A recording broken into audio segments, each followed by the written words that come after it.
This episode deals with a tragic event and it contains reference to mental health. It might be potentially triggering for some.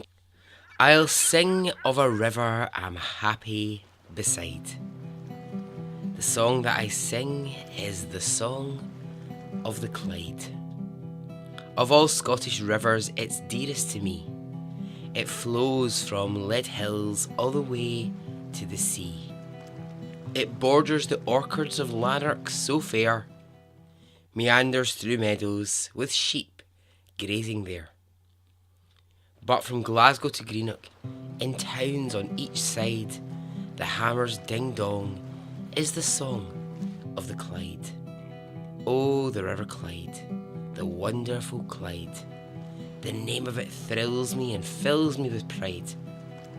And I'm satisfied, whatever may betide.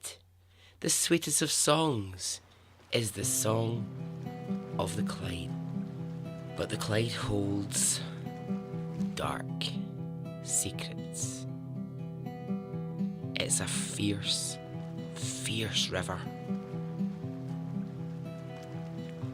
with a horrible undercurrent that can drag you in and take you down. Welcome to Extraordinary Stories Podcast.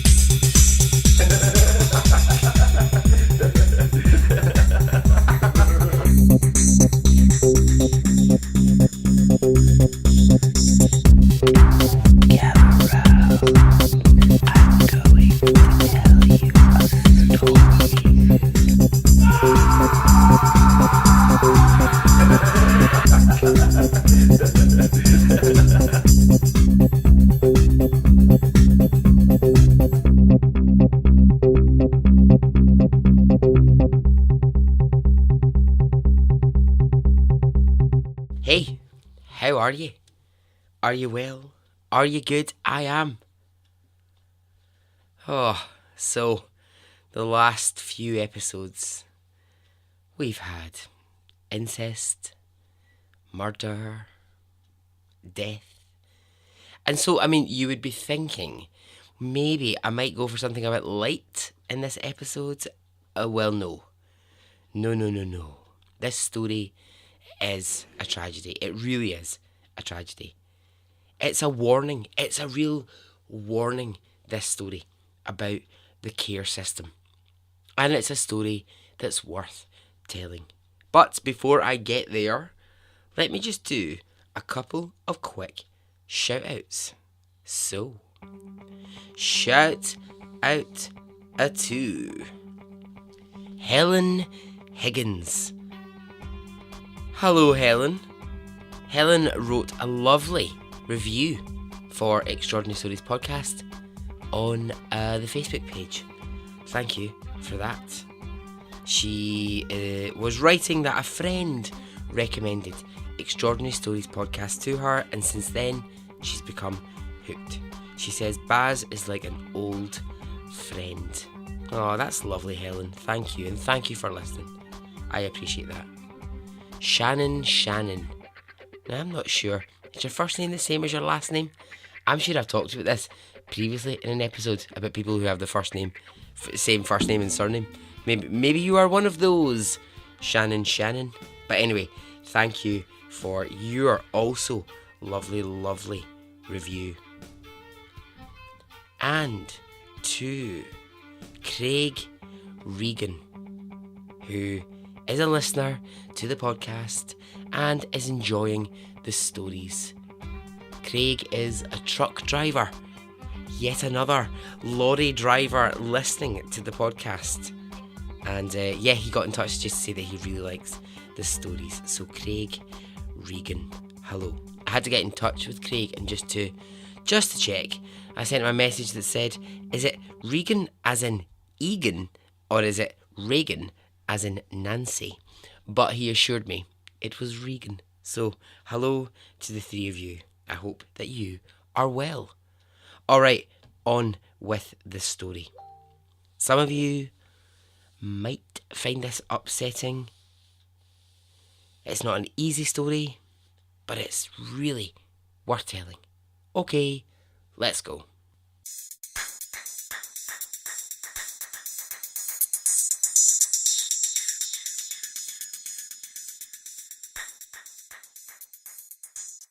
Let's start with something which, if you have ever visited Glasgow, you will have seen.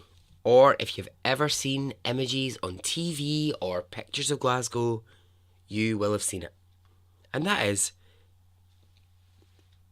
the River Clyde. Or the Clyde, as it gets known. The River Clyde is the second largest river in Scotland, and it runs right through the heart of Glasgow.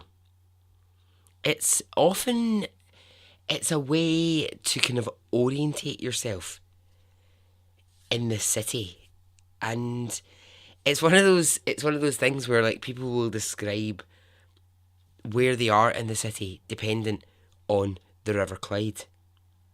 Or if you're giving directions to someone or instructions, what you'll say is like, yeah, if the Clyde is on your left, then you just keep walking. Or, people use it as a way to be like, oh, okay, what side of the Clyde is it on? Oh, it's on that side. Right, I get what you're talking about now. Now, in Glasgow, like every city, you've got your north, your south, your east, your west. But each of those is very, very different. They're very different in culture, in wealth, in how they look, in the types of people who live in them. And often what that kind of brings about is quite a lot of banter. So if someone says, well, I was thinking about maybe moving south side for a while, people will say, oh, no. Why would you cross to that side of the river? No. Stay on this side of it. So being this major river in a city, it can be quite polluted, and it's advised by police, and any Glasgow local will tell you, avoid at all costs going in to the river. It's got a fierce undercurrent, and it's almost always at nearly freezing temperatures. So that's the River Clyde. Let's talk about something which was constructed in 1971. After 3 years of construction, Glaswegians built the Erskine Bridge. The Erskine Bridge is a huge, mammoth bridge, which was built to allow cars to connect quickly between the north, the south, and the west of Glasgow. It's the busiest bridge in the whole of the city. And the reason it's the busiest is because it allows you to travel very quickly from those areas across the city at high speed. It cost 10.5 million to build this bridge. And now, what it looks like is it's set up on these incredibly high concrete posts which come up out of the water, and they set the bridge up so high, and it overlooks major parts of Glasgow. It's absolutely fucking massive. So it's built out of the Clyde, up looking over Glasgow. In total, the bridge is 5,000 feet long. So we have the River Clyde, and we have the Erskine Bridge.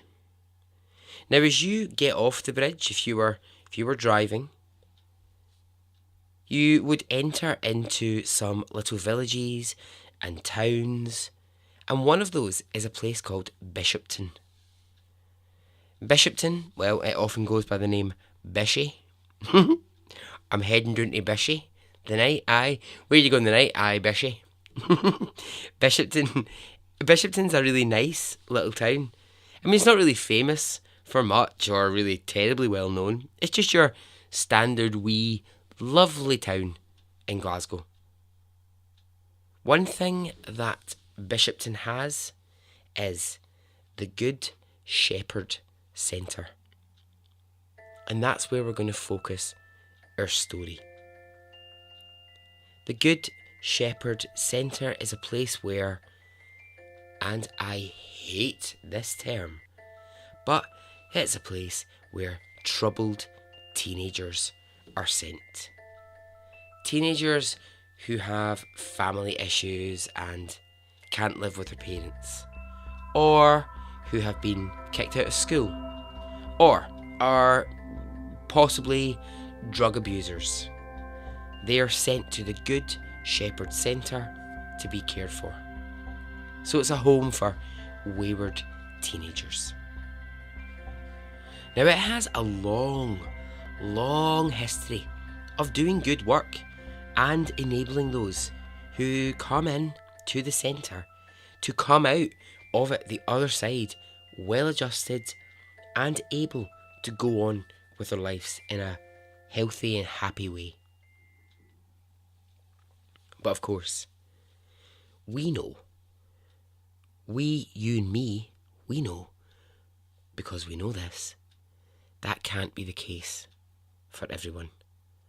That can't be the case for every teenager who comes through the Good Shepherd Centre. Let's focus on two teenage girls who were residents of the Good Shepherd. Niamh Lafferty was 15 and she was from Helensburgh. Helensburgh is actually quite a nice area just outside of Glasgow. And the other teenager we need to know about is Georgia Rowe. Georgia was from Hull. Now, Hull isn't in Scotland, it's the north of England, but Georgia was living in Glasgow. Anyway, both girls, they hadn't known each other before, but in the care home, they had made friends. Okay, why were they there? Why were both of these girls there? That is the question. Let's start with Niamh. Niamh had had some pretty tragic things happen to her at a young age. The kind of things anyone would find hard, that anyone would find devastating. And they both happened before she was 15 years old. Aged 11, one night, while Niamh was at home with her dad, with whom Niamh was really, really close. She was so close to her dad.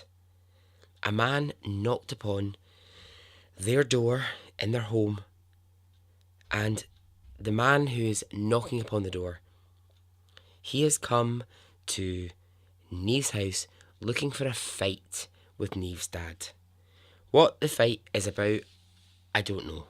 It's some historical argument that they've had in the past, and now the man chapping on the door is here for a fight because he's ready to fight out whatever problems have existed between him and Niamh's dad.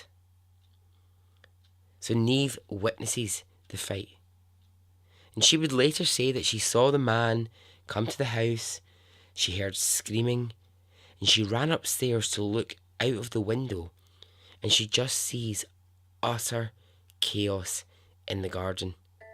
The man who had approached the house to fight her dad was lying covered in blood in the garden, and he was dead. Niamh's dad had killed the man who was trying to attack him, and her dad was covered in blood from a series of stab wounds that he'd received. Neve's dad had received 17 stab wounds to his body, and he would go into intensive care. She's 11 years old. This is fucking horrible. He remained in intensive care for 4 months, and when he was released from the hospital, he was immediately tried for murder. But he was found not guilty. Now, as I said to you, Neve was exceptionally close with her dad. It must have just been the worst time for her to go through. I mean, for anyone ever, that's horrific. But for an 11-year-old, that's just earth-shattering kind of stuff. So, a rough few years for Neve. During the time where her dad's in hospital, and his recovery, and the court case. And it's said that she took to self-harming around 13 or 14.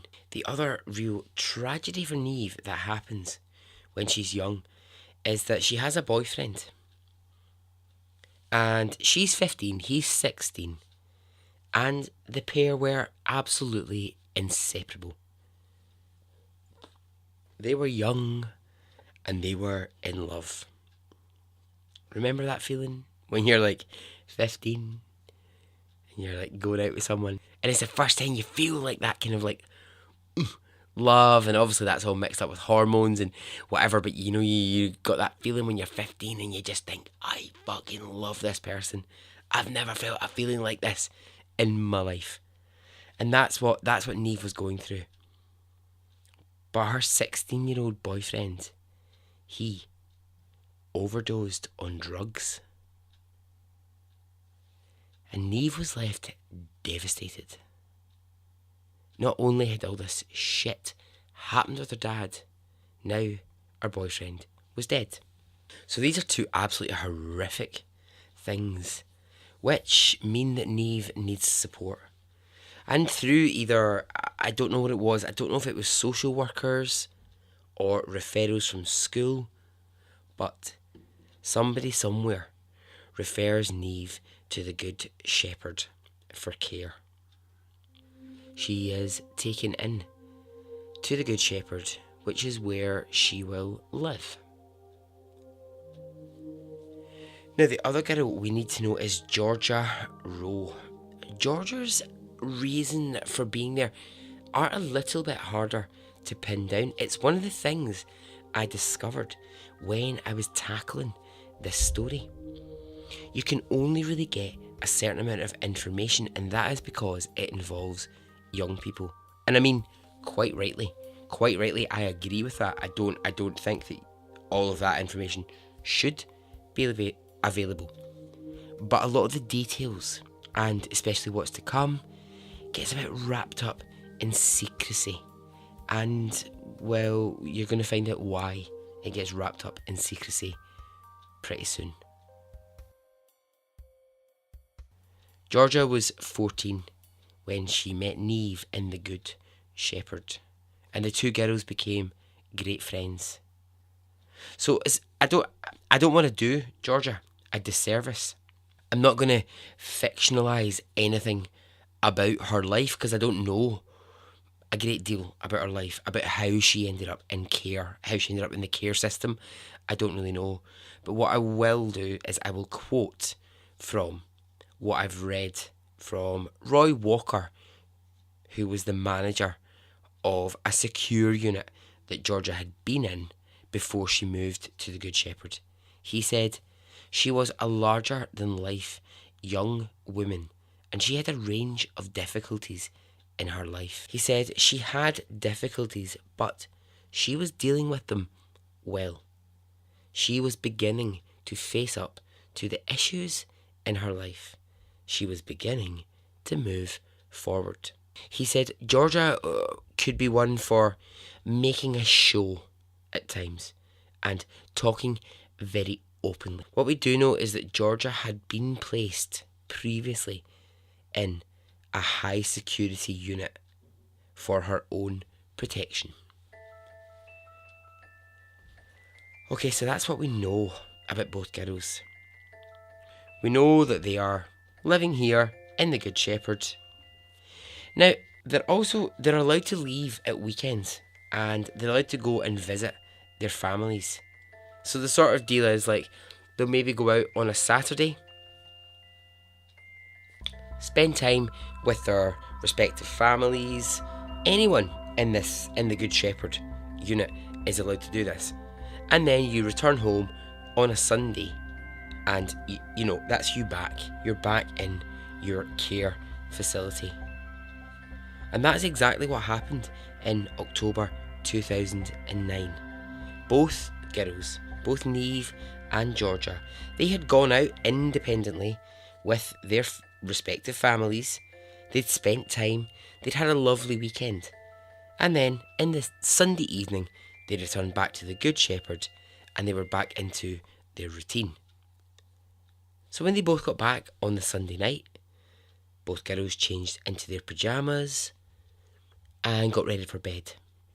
Staff will say the girls looked happy, and they actually used the word serene to describe the girls. Neve and Georgia, they make their way to their rooms to go to bed for the evening. Now, the Good Shepherd Centre has 3 types of care facility within it. The first is a secure unit. Now, this is a locked unit. It's locked 24 hours a day, and it's monitored by staff 24 hours a day. This is like the kind of, you are either a danger to yourself, you're a danger to others, you're a danger to staff, you need to be locked up in a facility. That's where you need to be. I can't tell you how much it breaks my heart to think that there are teenagers in the world, and not even just in Glasgow, just anywhere in the world, who have to be locked up in a 24-hour facility. But okay, it has to happen if they are a danger to themselves. So that's the first tier of it, if you will. And the second down from that is, it's a less secure unit. It's called closed support. It's got a slightly more relaxed feeling than the first secure unit. And it's for teenagers who still need to be supported constantly, but they're allowed just that little bit more independence. And the third is independent living. Now, independent living consists of self-contained flats on the grounds of the units. And it's where people who are in the Good Shepherd can have their own little flat. It's their own independent thing. They can sort of come and go as they please. Now, it's obviously still, they're being watched, being monitored at all times. But it's just to give them that little bit more independence and freedom. I guess it's that kind of step where you go, you're sort of not too far away from the point where you will probably leave this facility quite soon. So we're putting you here because we just need to test that actually you're going to be okay when you leave here and you go out and you're on your own and you're living alone. And it's in those independent flats that Georgia and Neve are living. So that Sunday evening that I was describing, they'd both seen their families, they'd said goodbye to their families early Sunday evening, put on their pyjamas and headed to bed. Only the 2 girls were not heading to bed.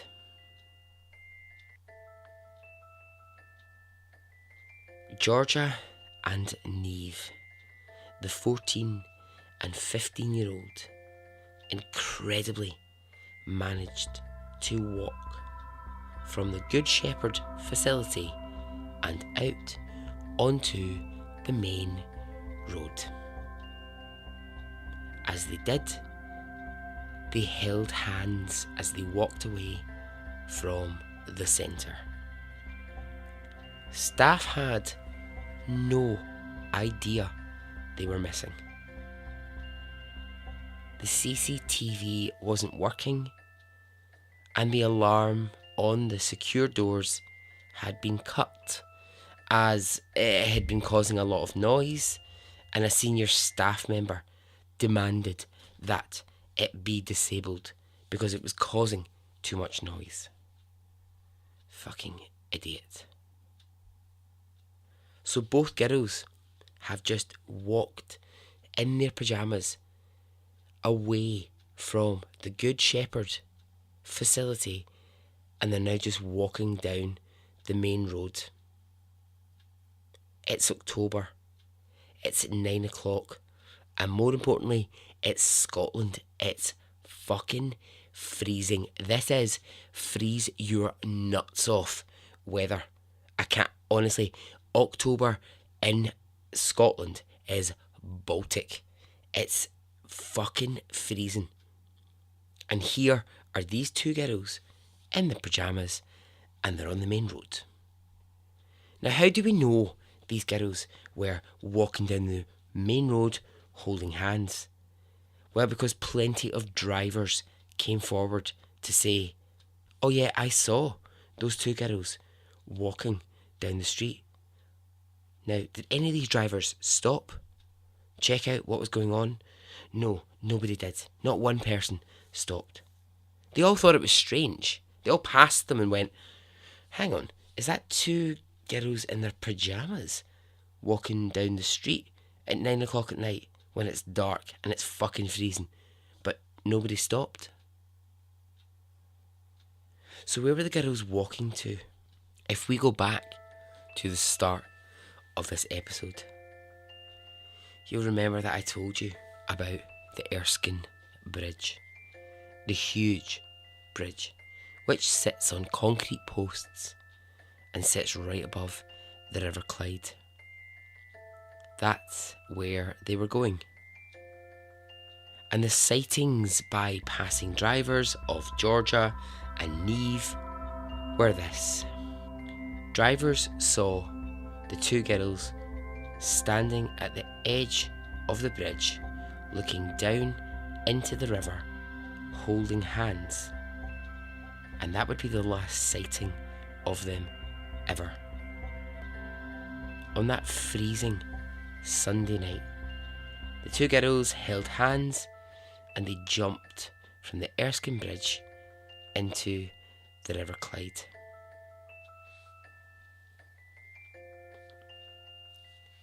The following morning, their dead bodies were recovered from the river. Horrible.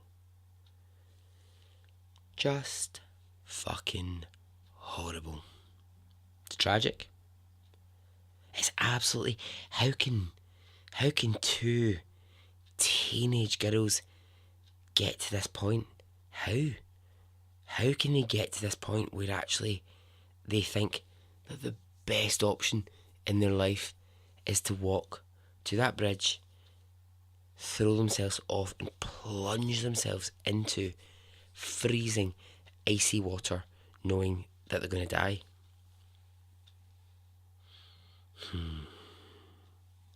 So there's deep shock. There's anger. There's massive anger. The story hits the news and it becomes a story. I'm not kidding. Everyone is talking about this. And everyone's asking the same question. How the fuck did this happen? How? How did two girls walk away from a secure mental health facility and kill themselves? How? Well, a series of failings is how it happened. And the finger is unanimously pointed at the Good Shepherd Centre. The deaths are instantly ruled as suicide.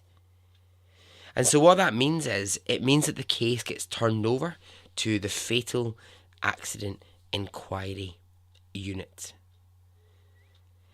And after a long investigation, they discover that on the evening that the two girls walked out of there should have been 4 staff members working, but in fact, there were only 2. They discover that the CCTV wasn't working. The alarm had been disabled. These are all the failings of that centre, and that's what allowed these girls to just walk out. Now, the centre, they do their best to apologise, but the families of these girls are so devastated and angry. And of course, they're asking, how did it happen? I think with this as well, for me, I understand that those were the failings of that evening. So, there should have been 4 staff, there was only 2.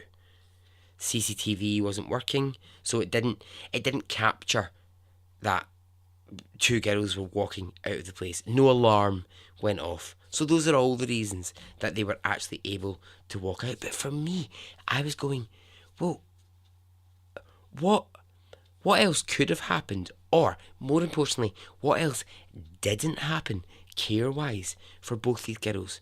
Because if you're at 14 and 15 and you think that suicide is your best option, then we need to go way back, way before blaming fucking CCTV and alarms that don't work and understaffing. And yes, those are the actual fundamental practical reasons. But actually, can we go back a bit and go, where did it all fall down? Why is it that these two think that suicide was their best option? That's the bigger failing for me. For me, that's the problem, and not the things that happened on that evening. Yes, of course, they're fuck-ups. They're huge fuck-ups.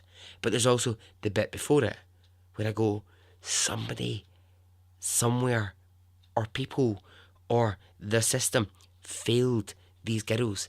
Because if you think that suicide at 14 and 15 is the only fucking option that you have, then the system you are in is not doing its thing by you. Something is not right. The Good Shepherd was closed immediately, with all of the other teenagers being moved to other facilities. The building was demolished. The then manager of the Good Shepherd said, "This is the darkest hour in our history. The deaths of Georgia and Neve will live with me forever." So the centre was eventually rebuilt, and it operates today. Now, it's 20 minutes away from my house. It has the correct number of security, and it has the right number of staff in place, and it's being watched all the time. What it did kind of bring about was a massive conversation in the UK about the funding of the care system. These 2 deaths, they kicked off a huge discussion. It became UK-wide at the time. I remember this. The fallout of that was that actually the government were having crisis meetings to discuss, are we funding facilities for teenagers, and are we properly funding mental health treatment properly? And I guess that's the only glimmer of hope in this story. That these deaths were somehow the catalyst for a sit-down, proper, oh fuck, we are failing our teenagers conversation is the only tiny glimmer of hope. The Erskine Bridge has since been modified to now include anti-suicide barriers across both sides to make it almost impossible for anyone planning to jump. The final report on the incident contains a statement from the Good Shepherd Centre, and it says this: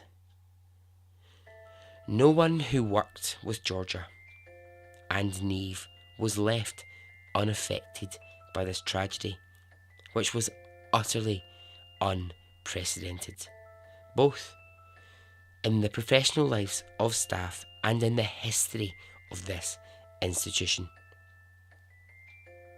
The impossibility of predicting such an event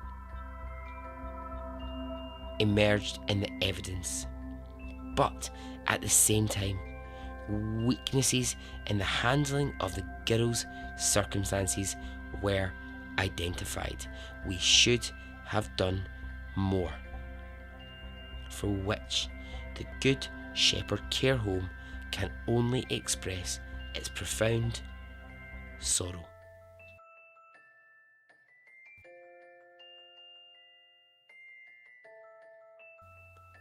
And so ends the story.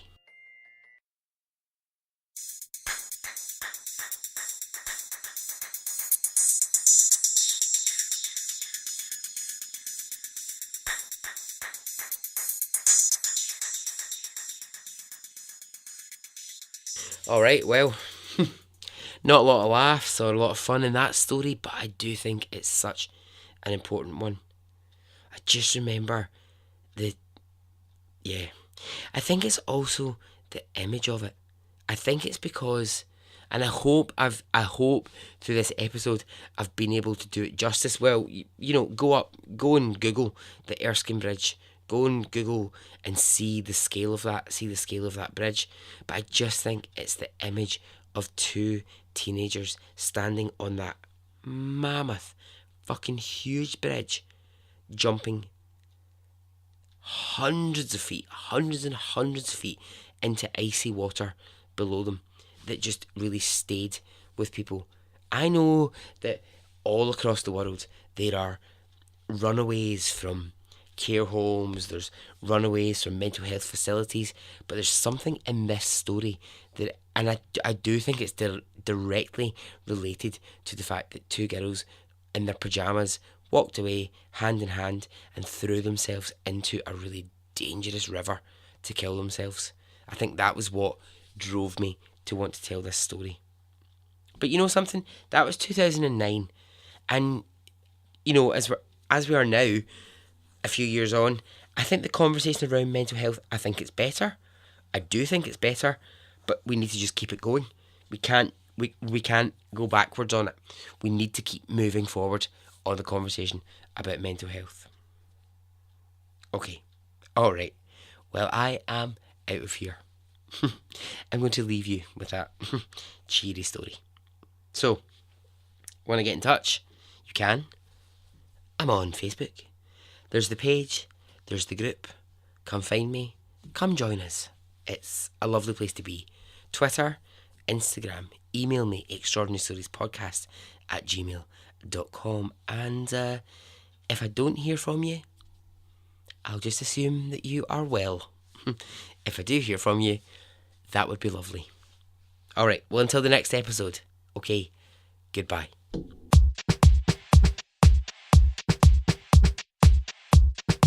It didn't affect me really one way or the other.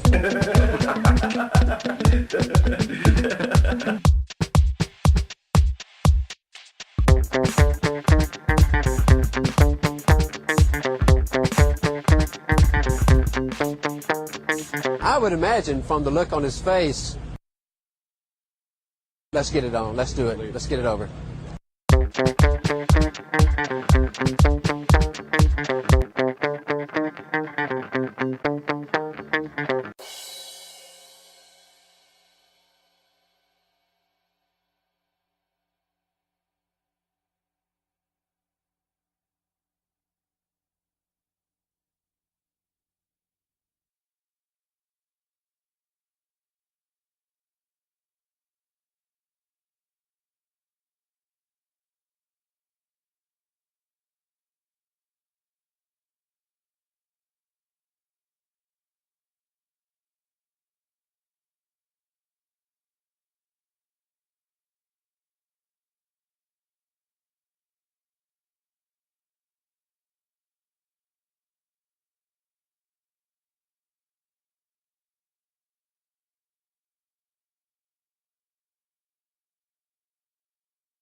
Let's get it on. Let's do it. Let's get it over.